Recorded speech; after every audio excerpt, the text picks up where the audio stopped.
कल्पना कीजिए एक ऐसा समय जब यह साबित हो चुका था कि दुनिया गोल है, लेकिन दुनिया का आधा हिस्सा अब भी रहस्य में डूबा हुआ था। उस समय का भारत एक देश नहीं, एक सपना था। यूरोप के लिए भारत मतलब सोने की चिड़िया, मसालों की खुशबू, रेशम की चमक और अपार समृद्धि। लेकिन भारत तक पहुंचने का रास्ता कहां था, यह कोई नहीं जानता था।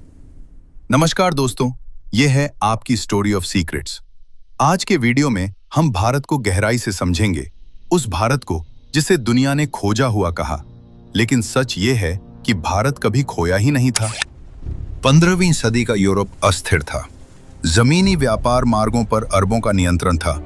मसाले इतने महंगे हो चुके थे कि वे सोने से भी ज्यादा कीमती हो गए थे।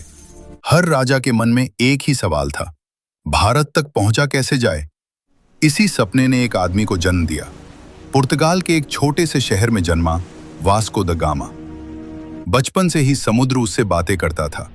लहरों में उसे अनजानी दुनियाओं की कहानियां सुनाई देती थी। वो मानता था, अगर कोई इंसान समुद्र के रास्ते भारत पहुंच सकता है तो वो दुनिया की किस्मत बदल सकता है। लेकिन यह यात्रा आसान नहीं थी। समुद्र दुश्मन था। तूफान, बीमारियां, भूख और मौत हमेशा साथ चलती थी। फिर भी वास्को द गामा ने पुर्तगाल के राजा मैनुअल प्रथम से कहा, अगर कोई भारत खोज सकता है तो वो मैं हूं। 8 जुलाई 1497 को 4 जहाज लिस्बन से रवाना हुए। किनारों पर लोग रो रहे थे और इतिहास सांस रोके यह सब देख रहा था। शुरुआत शांत थी, लेकिन कुछ ही दिनों में समुद्र ने अपना असली रूप दिखा दिया। विशाल लहरें, फटे हुए पाल, दिशा खो चुकी नावें। रात में सिर्फ तारे ही रास्ता दिखाते थे और कई बार वे भी बादलों में छुप जाते थे। बीमारियों ने सबसे ज्यादा तबाही मचाई। कई नाविक बीमार पड़े, कुछ समुद्र में समा गए हमेशा के लिए। जब हौसले टूटने लगते तो नाविक वास्को से कहते, चलो वापस चलते हैं, हम मर जाएंगे।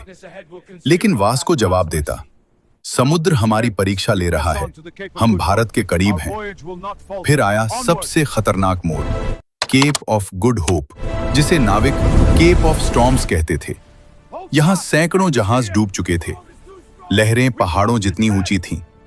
लेकिन वास्को द गामा आगे बढ़ गया और इतिहास में लिख दिया गया, जो केप पार कर ले उसके लिए कोई रास्ता असंभव नहीं। अफ्रीका के पूर्वी तट पर मलिंडी शहर में उसे मिले एक महान अरब नाविक अहमद इब्न माजिद। उन्होंने वास्को को मॉनसून की हवाएं, समुद्री धाराएं और तारों की भाषा सिखाई। और फिर मॉनसून की दिशा बदली। 20 मई 1498 की सुबह समुद्र शांत था। हवा में चंदन की खुशबू थी। क्षितिज पर दिखाई दिए नारियल के पेड़, मंदिरों की घंटियां, सफेद रेत। वास्को द गामा भारत पहुंच चुका था। कालीकट भारत उसके लिए एक सपने जैसा था। जो चीजें यूरोप में सोने के बराबर थीं, वे यहां सामान्य व्यापार थीं। लेकिन इस खोज के साथ एक अंधकार भी आया। व्यापार लालच में बदल गया। पुर्तगाली आए, फिर डच, फ्रांसीसी और अंत में अंग्रेज। भारत सोचने की कला सिखाता था। यहीं गणित जन्मा, शून्य का विचार आया।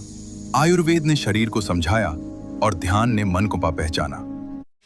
यहां शक्ति तलवार में नहीं थी, शक्ति विचारों में थी। भारत को जीतने आए लोग भारत को समझ नहीं पाए, क्योंकि वे सोना और मसाले देख रहे थे, संस्कृति नहीं। भारत, जो कभी दुनिया का सबसे समृद्ध क्षेत्र था, उपनिवेशवाद का शिकार बना। 1498 में भारत समुद्र के रास्ते पहुंचा गया, लेकिन दुनिया ने भारत को सच में पहचाना 15 अगस्त 1947 को। क्योंकि भारत जमीन नहीं है, भारत एक विचार है, और विचारों को कभी जीता नहीं जा सकता।